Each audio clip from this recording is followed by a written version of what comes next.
All right, party people. Ciao. Ciao. Chiudo la porta. Ok. No, sì, questa. Grazie. Allora, you guys missed the Italian. So thank you so much again for bearing with us. We have got a, I think, improved system. You will still only have this mugshot in front of you for the next couple hours.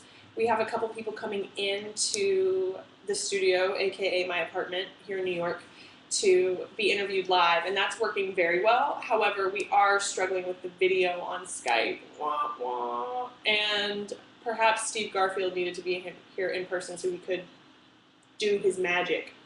In any case, next up, Natalie MacNeil from She Takes on the World is here with us. Do you want to say hey?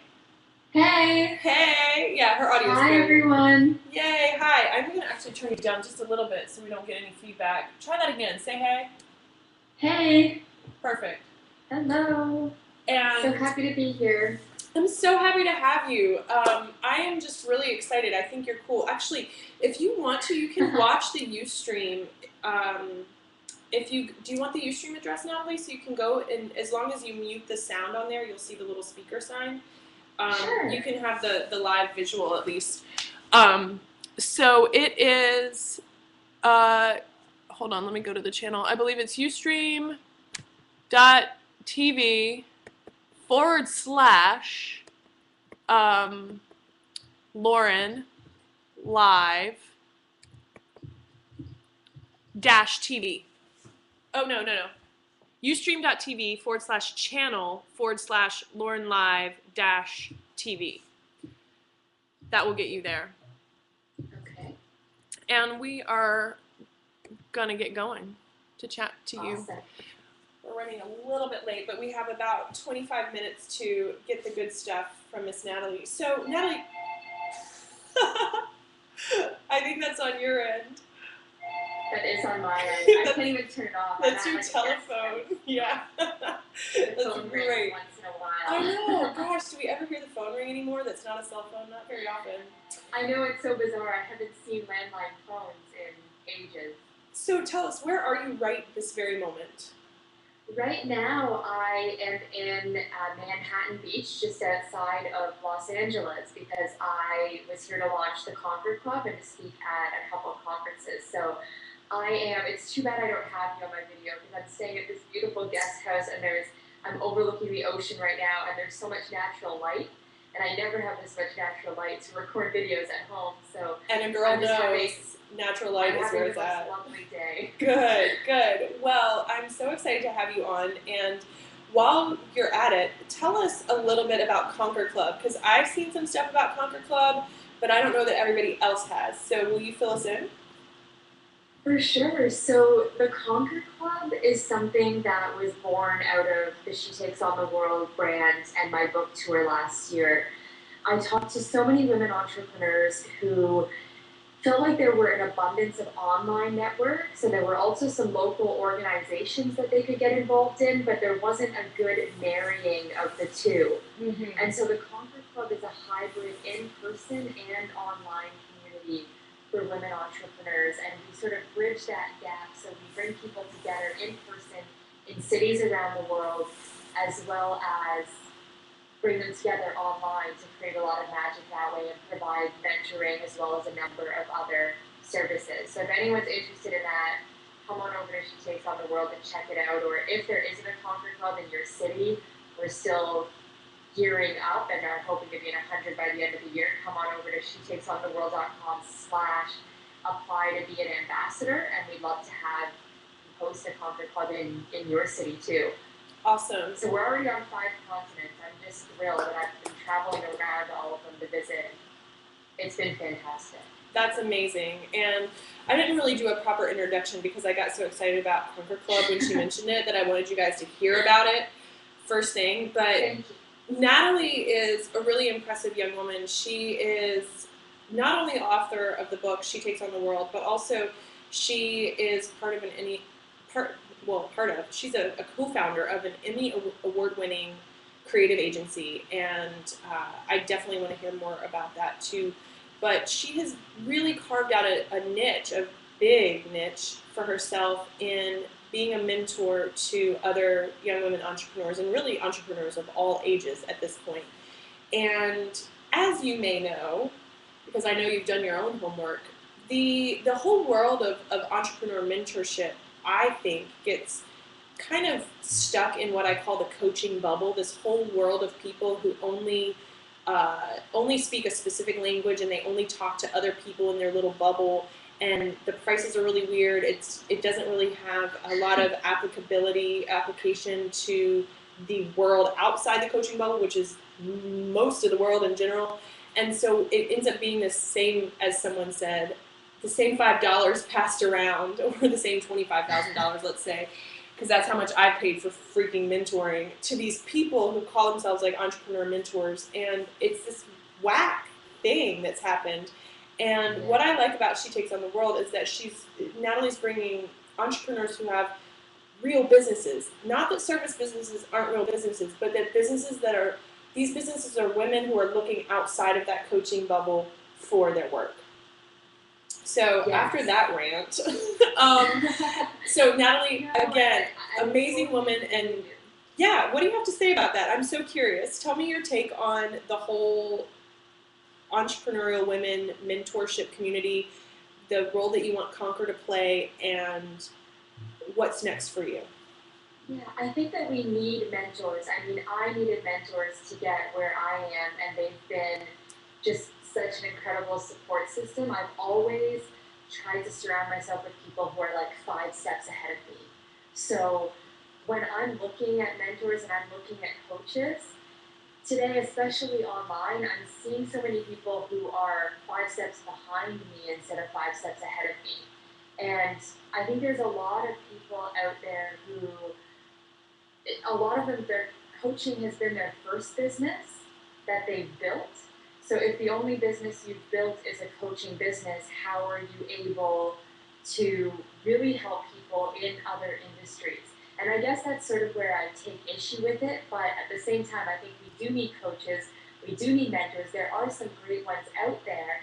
It's just a matter of finding that person who is ahead of you and can sort of give you sort of throw you a buoy or give you a lifeline and pull you more towards the place that they're in. Those are the people that you want, people who are really going to push you and challenge you to take really, really big leaps in your business. And I think those people are hard to find. Yes. Natalie, tell us, so Conquer Club sounds like a big leap, but I suspect you're also brewing some other things. Can you share with us what's on your agenda? You know, Lauren, Conquer Club has been, I guess, my life right now because it's something that I raised around the funding for. Oh, and when you take that leap in your business, you've got to really step up and make things happen, make really big things happen, because there are other people involved now too. And so I've really been putting a lot of energy into the Conquer Club, and it's paying off. We've done our soft launches. The whole online network isn't going to be built out for another few months, but it has been the main thing that I've been brewing up. No kidding. With my media company, Imaginarius, I am currently producing an online documentary similar to the one that I won an Emmy for a couple years ago. It's all online, full feature documentary, and it'll be quite a fascinating project. It should be out by the end of this year. And beyond that, I'm switching gears and going to be focusing on She Takes on the World and the Conquer Club moving forward as a full-time thing. It's where my passion is. I just love it so much. And as I've been traveling around to these Conquer Club meetups and actually meeting with the people who are putting these together and coming out to our events, it's really lit a fire under me. It's so exciting. Last night in LA, the members, the energy at this event was just phenomenal, and I live for that. Cool. That's why I'm in business. That's exciting, and I'm glad you mentioned that you took on funding for growing Conquer Club. We were talking earlier today with Carol Mills from Malia Mills Swimwear, which has retail outlets around the world, and she was giving our viewers the advice that you really want to vet your potential partners and investors more than you would vet someone you get married to. It's a really important relationship. Can you share with us anything about the journey from bootstrapping to investment that was really important, salient information for you? And tell us from your experience, what would you do the same or what would you do differently? Given Yeah, another it's a opportunity. very interesting world. It's not something I ever really thought I would do, although I'm glad I've done it now because I think it was a really good learning experience. There are definitely things that I would do differently. It is very, very important to vet the people that you're going to be working with. And with investors, they spend a lot of time doing due diligence on you, and it's important that you do the same for them and hire the right lawyers. And it's an expensive process too. It's not something that you can take lightly, and there's lawyers that have to get involved and accountants, and it can get really, really messy, to be quite honest. And it's not something I can say I can't wait to do it again. So I think I'll take a break from that for a little while. And we only needed to raise a small angel round. We didn't need to go crazy because we still are very lean and we can run without a huge operating budget, which is really great. And I think that's the place that a lot of people are in. So if you don't need money, don't go out looking for it. But Very good the vision point. for the Conquer Club was bigger than my bank account. Sure. So I have a question for you. You mentioned team, you mentioned we, and running a lean team. I suspect that, like me, a lot of the other folks in the viewing audience have a lot of contractors who work for them around the country/world. That's certainly the case for a lot of my clients too, who are smaller businesses. And guys, when I say small business, I mean people who have maybe 1 or 2 employees or fewer. The businesses who are generating $1 million plus, I consider those like small to medium, and I'm not talking about those businesses in this context. So when you're working at that lean stage and you've got a handful of employees and contractors, how do you grow? What's the easiest way to go from where you are to where you want to be? How did you manage that in your own growth cycle with She Takes on the World? At what point did you say, okay, now I'm going to hire for this, now I'm going to hire for that? And this is a 2-part question, and maybe this part goes first. What got you to that point? How did you generate the traffic in the business to get She Takes on the World to that point that you were ready to go to the next level? Yeah, so I'm really fortunate in that I get to interview a lot of really fantastic women in business, like Ariana Huffington of the Huffington Post, Jessica Herron of Stella and Dot, Barbara Corcoran from Shark Tank. And it was a conversation with Jessica Herron that I had, and I thought what she said was really profound. She said that when you're hiring, you always have to hire for the company that you want to be, not the company that you are now. And I think that's a really, really important lesson for entrepreneurs to keep in mind, because when she was starting Stella and Dot, yeah, she kind of thought she wanted to be $1 billion company, which I think they're going to reach $1 billion in revenue this year. Wow. And I mean, they've only been around for like 5 years. 5 That's years, yeah. very, very That's impressive, like exponential growth. And she hired with that vision in mind from the beginning, hiring people who were probably more expensive than they really wanted to be hiring at the time, because bringing on employees, really good ones, can cost you a lot of money, but they can also make you a lot of money. And I just thought that was really powerful, and I've always kept that in mind now. And I've now been hiring for the company that I want to be. I'm looking at 2015, 2016, and where I want to be, and saying, who do I need by my side in order to get to where I want to go? And that has made me make some pretty big hiring decisions in the last few months. And I have gone outside of my budget to be able to do that. And when I was starting out, I was like most entrepreneurs. I was working by myself. I was a solo entrepreneur. I didn't have a team at all. I did everything from bookkeeping to marketing to sales, everything. And it's a very dangerous place to be in. And when I got my first VA, that's when I was like, okay, this feels good. This is what it feels like to be able to hand work off to somebody. And ever since then, I've made a conscious effort to continue to hire people. And I invested a lot of my own money into She Takes on the World, and it was something that I was making money on, but not very much. Mm-hmm. So it was something that people would have been happy with as a side income to have. So I would make like 20, 25,000, maybe $30,000 a year Mm-hmm. on She Takes on the World, which you have to remember too, I still had a company that provided me with my income. Right. So that was just that was a side project, a passion project for me. And I hired people, basically spending all of that money. I invested everything I was making back into hiring on contractors, to the point where now I actually have a nice little team, and we are earning a lot more, and I'm able to hire for the company that I want to be, which is a multi-million-dollar company in the next few years. Cool. So Natalie just spoke to that transition from solo entrepreneur to having full-time team. And something that's, I think, really interesting, and this is, Natalie, you had no way of knowing this really, but Steve spoke to this, and also Carol did, about people who were funding their dream by working in some other place that gave them income. And I see all too often people who jump ship and start out as a solopreneur and go, okay, my first year I'm only making 20 or 30 or 50 grand, and that's not enough for me to live on and to invest in my business. And that can be a very stressful place to be. Very stressful. Yes. So, Yeah, totally. yeah, go ahead. I don't want to cut you off. No, I love this book by Deepak Chopra called The Seven Laws of Spiritual Success, and he talks about how money, like a river, it's something that has to keep on flowing. Otherwise, it becomes stagnant. You have to keep investing it into projects, into people, into things.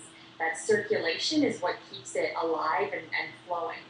And I'm a big believer in that. So I sort of kept doing the work that wasn't it was work that I enjoyed doing, but I knew that it wasn't my thing. It wasn't it. It wasn't what really provided me with fulfillment. And so I did it knowing and always keeping in mind that I was going to be present in that moment, that I was still going to bring love and positive energy and do good work in everything that I did, because I knew that it was funding what I was passionate about and what I did feel like I was meant to do.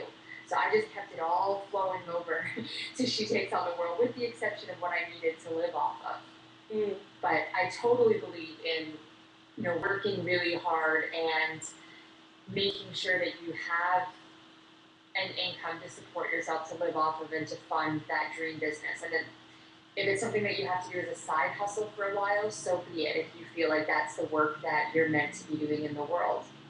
Yeah, I'm so glad you said that, because I think a lot of people think that they can, again, leave the full-time job and just go head first, heels first into this world of owning a business.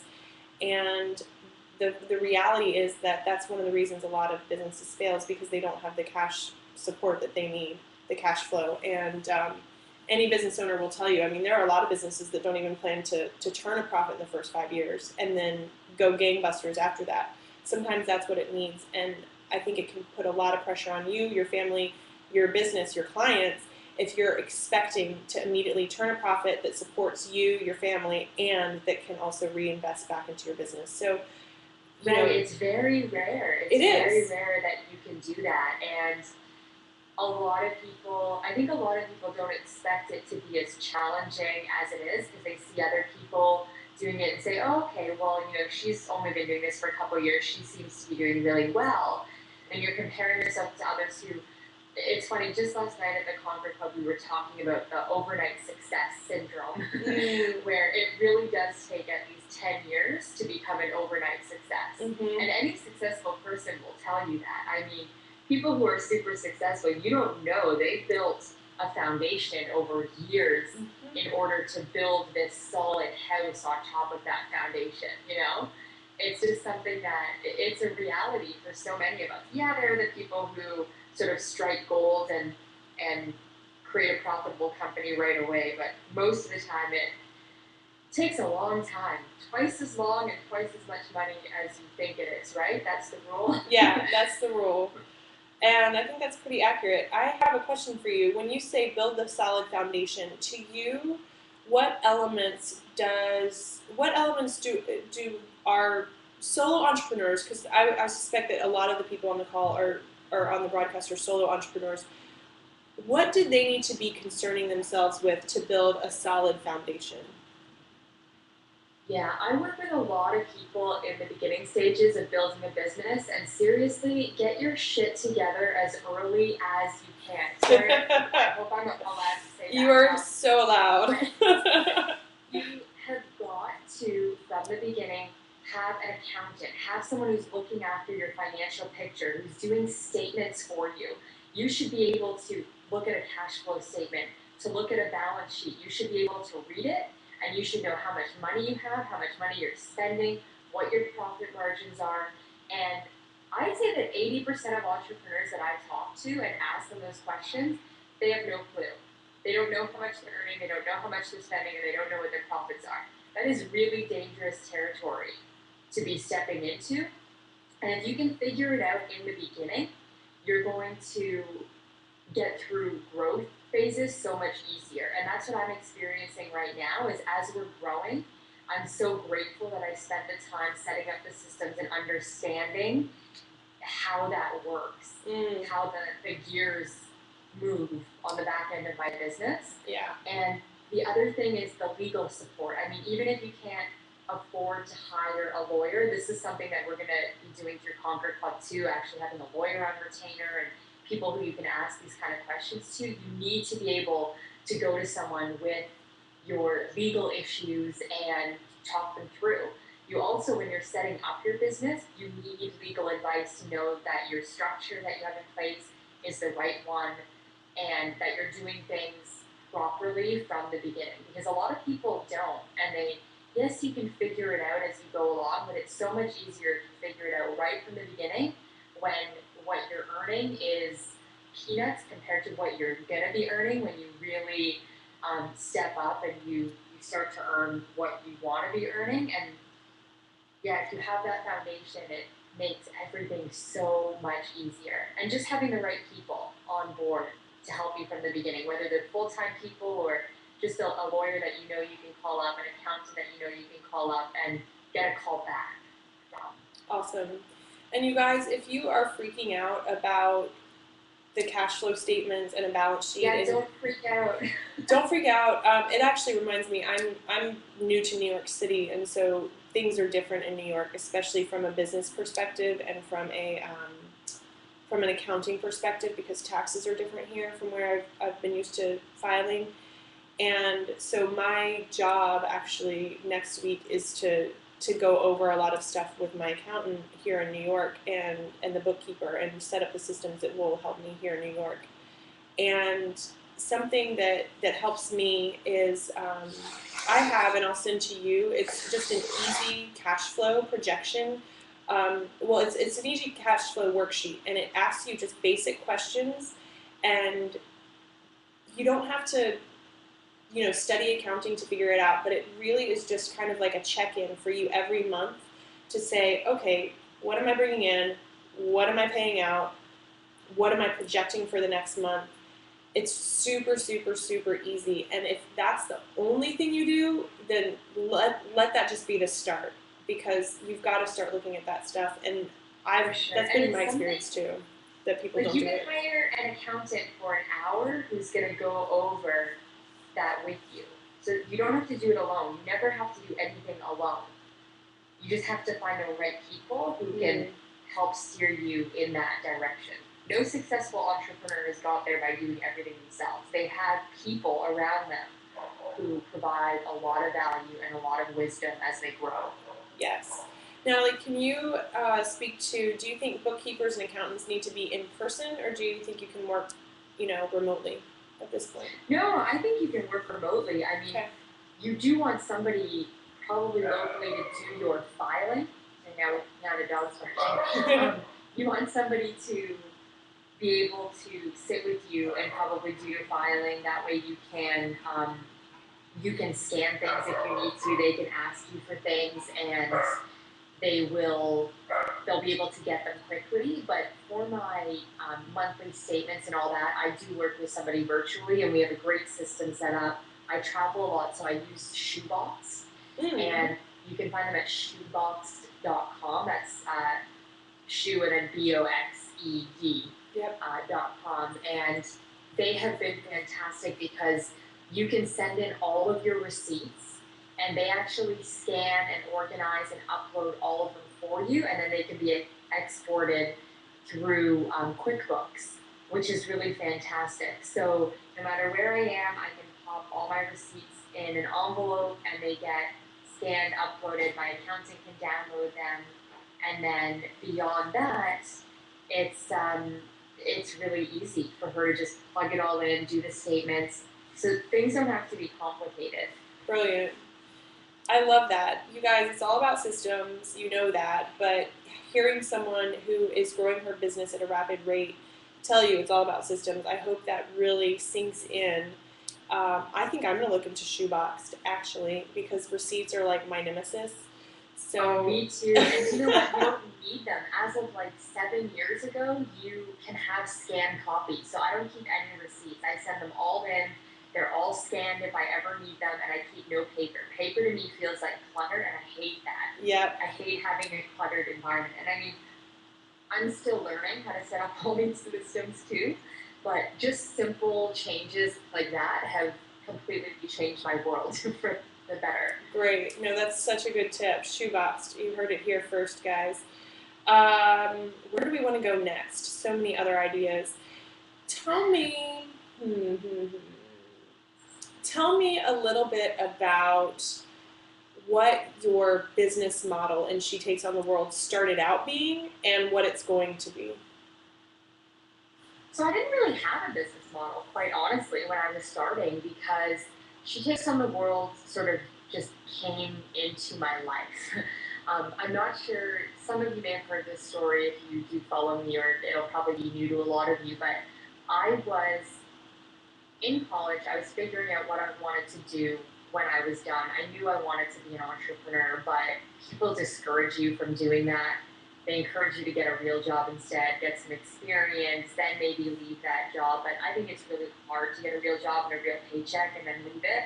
I think it's easier to just do it right out of school if you know it's what you want, because you're used to living like a student anyways. And that was a great place for me to be in, because I wasn't spending that much money. I was in like savings mode for school, and it applied very, very well and translated very well into the business world. So I was getting into media and marketing and planning on doing service-based work. And it was a trip to Europe that kind of made me realize that I knew I had to do that. I had to honor my entrepreneurial soul. And I was driving to the Czech Republic, and I was listening to a song called "The World Is Mine" by David Guetta. And at the same time, I drove by a giant globe that was like 2 stories high that said "The world is yours." And that was, it may sound a little crazy, but that was the only sign I needed to know that I had to go and do what I felt was right for me and what was in my heart, and that was starting my own company. And that's where the seed of inspiration was born for She Takes on the World, and it became a blog very shortly after that. But it was just a blog. It didn't have a business model. It was something that I wrote because I was passionate about it, and I was traveling the world and building this business, and I had stories to share, and I just wanted a place to share them. And it wasn't until about a year and a half later when I started getting a lot of media attention for it, and Forbes picked up a couple of my pieces, and I ended up getting listed by Forbes on the top 100 websites for women, alongside powerhouses like Oprah and Rachel Ray, and we've been on that list now the last 3 years in a row. Awesome. And that's been huge for us. And with that kind of momentum, I just, you know, when something feels right, it just felt right to start to apply a business model. And at first that was just advertising, guest posts, a couple like products and services here and there, but nothing to the scale that the Conquer Club is going to be. And that was really only a realization like a year ago. Cool. So in all honesty, I didn't have a business model for the longest time. And like I said, you bring in like $25,000 a year in advertising and doing like smaller scale things, but it was it was not something I considered turning into a company until 18 months ago when I was like, you know what, this is it for me. This is what I really, really want because I love it so, so much and I love the community that we've built and I want to serve it and build something really big and awesome and world changing. Awesome. I love it. So from there, I have one more question, and then I think we're going to hop off. Well, I have a couple more. I've got time. I'm looking at an ocean, so I could sit here all day. Love it. So I just want to comment too, guys, that it's so interesting to hear how Natalie has created a community just because of her affinity for it, for the work, for her passion um, for the people and the business. That it wasn't a calculated, okay, now I'm going to build my Twitter subscribers, and now I'm going to write blog posts so that they guest blog here and there and there. And it's really happened organically. And then the whole Conquer Club has grown out of that, which it sounds like that's going to be the focus. Am I right, for your revenue generation? Yes. Yeah. Okay. And that's a space that a lot of people would say is a very saturated market. And yet she's carving out, again, a niche that I suspect is going to be a big one because there is a lot of opportunity to create something that gives an even better customer experience. Natalie, we've been talking about CX all day today. And I guess where I want to go next is actually slightly a departure, but everyone and their mother wants to write a book. And it's true, 80% of people want to write a book in their lifetime. And you wrote a book. Staggering. I did. Tell us about your experience with publishing. I have a new one out in 1 week. Oh, you have a new book coming out in 1 week? What is it called? Yeah, it's called Conquer. Conquer. Surprise, surprise. Perfect. Conquer, a manifesto for achieving what you want most. And it laser focuses on achieving one particular goal. So She Takes on the World was more of like a broad strokes. And we went through a lot of like business building, how to get started, what tools you need in place. And then Conquer gets focused on one specific thing that you really, really want more than anything else and how to make that happen in your life. Love it. So tell me about your experience with publishing. Did you self-published, yes? For the first book, I worked with an indie publisher, and It was an interesting experience. I had actually turned down a deal with a bigger publisher because we couldn't agree on. I just knew it was going to be disastrous, and I talked to so many authors who said, they're not going to let you name your own book.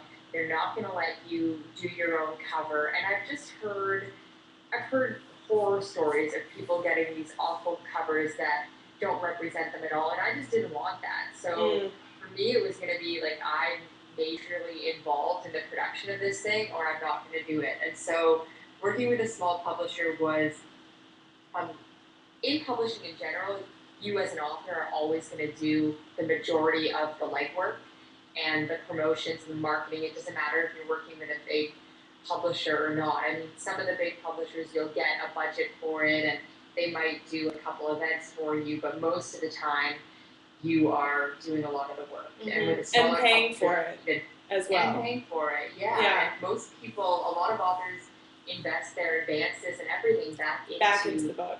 You have to do. Yep. I was lucky to break even on my book, and everything that I did earn, I just kept investing back into it, because at the end of the day, you write a book because it gives you credibility, it gets your brand message out into the world, and it's a great platform to be able to stand on. But it's not something that you're going to make a lot of money from, unless you are like J.K. Rowling or someone, someone who's like cranking out these books that are selling hundreds of thousands and millions of copies. The second book now, Conquer, is self-published, and it's going to be digital only because like 80% of my sales have been digital. That's my demographic. And yes, there are people who still want a print copy of a book, but for me, I'm selling a lot more digital copies. And to create a print book is a lot more work than a digital. And so we've gone digital. I still brought on editors, I still brought on designers, all that. So we've done a digital book really, really well. And it is shorter than a full-length hardcover book. So I think it comes in at around 60 pages. So it's a quicker read, much more suited to digital. Mm-hmm. People like those smaller, more digestible books. So I'm going to give it a shot. I don't know, we'll see how it goes compared to having a hardcover and a paperback and a digital and like the whole shebang versus just having a digital and focusing on that. I think I'm going to make more money off of it, to be honest, as well. Probably, because the It'll be a overhead's fun so little low. experiment because right now, if I sell a hard copy book through like Amazon or through a bookstore, I'm only getting about $1.50 or so from that book as a royalty versus if I sell a digital copy, I earn about $4.50. Wow. So I'm earning a lot more on the digital copies, and I think if I'm doing digital only and it's a little cheaper in terms of the overall production cost as well, that it'll be a way better form of publishing. Yeah. So I'll let you know how that goes. Yeah, it will be really interesting to see. And thank you for being so clear about and very transparent about your experience with publishing. I have some clients who are going the major publisher route, and more power to them. Some of them are already working with book agents and have book deals. Certainly, early in my career, I was paid by an author to help her create her marketing campaign, and then the product line that was going to, be a part of her book, franchise essentially. And she was spending her own money to market herself, and that was back in 2008 or nine. Okay, so it's a long time since then, and things have changed so much since then. Even more skewing towards self-publishing indie publishers. So I just encourage you guys not to turn up your noses at don't. Like the indies. Don't. If you have a book in you, if you have something to share, you owe it to the world to share it. That's tweetable. So make it happen. I mean, if you do it on your own, all the power to you. You'll probably end up earning more than you would with a publisher, even if you get an advance. I mean, advances are crappy these days. I know a lot of people getting like $5,000 for their first book. Oh my gosh! Advance, seriously, which is ridiculous. It is ridiculous. It takes $5,000. 6 months to write a draft, and then another 6 months to go through editing and all that. Like, it is a full-time job for probably a year of your life, and you're getting $5,000. That's ridiculous. It is ridiculous. Do it yourself. It's easy. I'm using BookBaby for the digital version that I'm doing for Conquer, and I've still hired a team. I mean, it still hasn't been, it's not like I just wrote it and converted it from a Word document. I actually invested in making it something that I would be proud of, and so it probably will still cost you $1,500 at least to do it yourself and do it digital, but it's money very well spent to do it right and to produce something of quality, in my opinion. Absolutely. And you guys, I might have to do a broadcast just on publishing that basically is an amalgamation of all the information that's floating around in my head. But whether you want to start at $1,500 and go up, there are really interesting hybrid publishers out there that can help with every single facet of the creation, editing, covers, and then marketing to do a book campaign that serves your purposes. And so some of you I know are in the big time consulting world, and paying $25,000 to an indie publisher here in New York City who's like a hybrid is a worthy marketing cause for someone like you, because your contracts are $300K each, and it makes sense to establish yourself as that kind of expert. I also want to point out Natalie's the difference between a print book and a digital. Did you hear that? Was 3x. The difference between her revenue in digital or print to digital is 3x. That's which is ridiculous because really the crazy. digital copy is so much cheaper than a hardcover. It's so crazy. Yeah, it's actually almost, I think it's almost 4 times, like 3.5 times more or something. That's I don't know amazing. the exact number, like to the penny, but it is ridiculous. That's amazing. So, And yeah, it's really cool. And you know, books are the new business card. If you can give someone a book instead of a business card, it is like 100 times more powerful. yeah, it's pretty amazing. So it's totally worth doing. Yeah, it's pretty amazing. And you know, when you go back to your bookkeeper and accountant who you're going to get after you get off this virtual retreat the next 2 days. Elance.com. Yeah. Somebody. When you start talking, yes, elance.com, when you start talking to them about doing your digital book and give them the numbers that we're talking about, it's going to make a lot of sense for you to sit down and write your ebook. So let that be part of your own business model because it's going to elevate what you do, it's going to elevate who you work with, and it's going to elevate your own personal game. I think just the discipline of sitting down and doing a book. So I'm also telling that to myself because I need to finish one. Yeah, and you figure out your niche a lot more. Like you get clear when you're writing a book because when I did my book, I probably had like 3 or 4 books in one, and the editor was like, no, this is what we're going to focus on. And as I got more focused, I realized what I really love to talk about and what I don't really love to talk about, which is really cool because now moving forward, I'm completely rebuilding shetakesontheworld.com right now. So next month, we're hoping to launch like our whole new look and feel of our brand.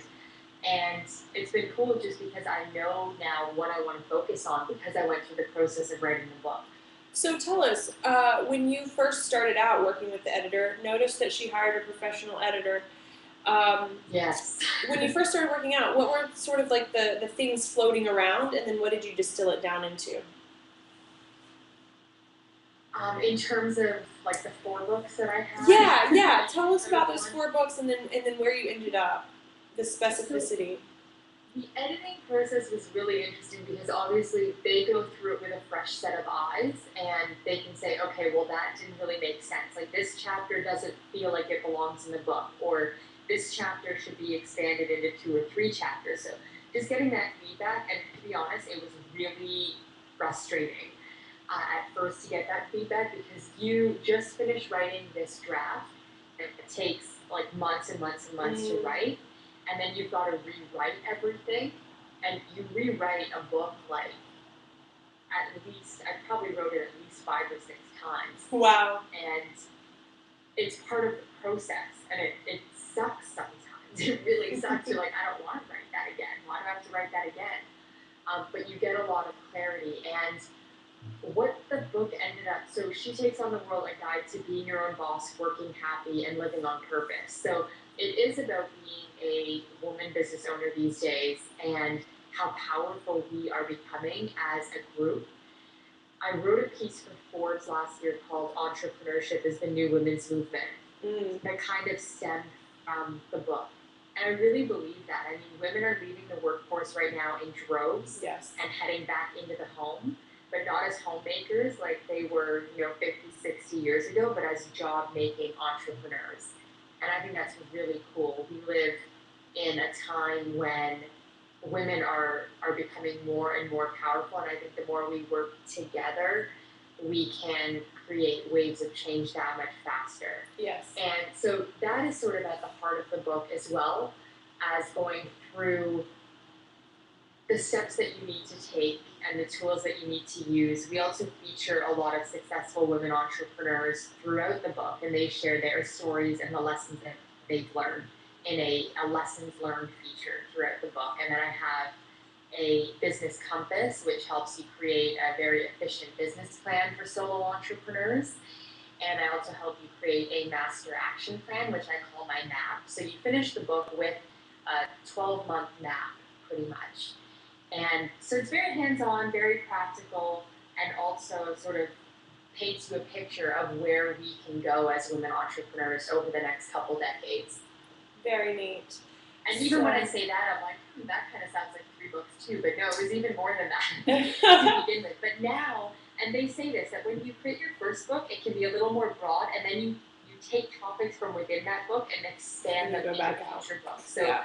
I wanted to take my goal setting process and expand it into another book, and that's where Conquer, this manifesto, has come from. And then beyond that, I'm sure I can take other little subjects from within that book and create either products or services out of them, or create another book.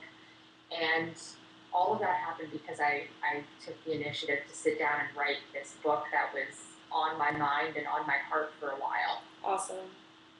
Natalie, you are so fun to chat with. And Thank just you. If you want to do a whole, I could talk about books for hours. If you want to do like a whole webinar or something for our audiences, just about publishing, I'd love to do that. Let's definitely talk about that offline. And I want to have video on so that you can get in some natural light and we can like have a visual on you. I know, my video is so pretty today too. Bet, yeah. If it was last week, my video would have sucked, but it's great. And I also have a gift for everyone who's listening. Thank you. Today. So if you go to shetakesontheworld.com/reverence, you will get a gift pack that includes some of my worksheets and a meditation and my master action plan. So yeah, go to shetakesontheworld.com/reverence, and I'd love to send those things to you and keep in touch with you. Cool. So guys, that will be, I'm going to send that to you in your email that will have the comprehensive list. And then I'll also post it on a page for you. So you'll be able to access the free gifts and make sure that you connect with Natalie. Also, I can't wait for the Conquer book to come out and to get a digital copy of it. And being in New York, we have some Conquer things that just crossed my radar, and I'm excited for the next meeting. So I'll let you know how that goes in the digital media space. But Natalie, exciting. Thank you so much. And I can't wait for you to be here in New York and we can meet. But do let me know when you're going to come into town too, because it would be really fun to arrange something. For sure. I love a live event. Shortly. Okay. So. Cool. And my travel schedule might not overlap yours, but we'll make it happen sometime in 2013. Definitely. And again, just thanks for your time and for your transparency on sharing your experience and where things are going. And I know that we have more to talk about, especially in the publishing realm. And I look forward to meeting you too and reading Conquer. Me too. Thank you so much, Cool. Lauren. And thanks for listening, everyone. Yay. Bye. Bye-bye.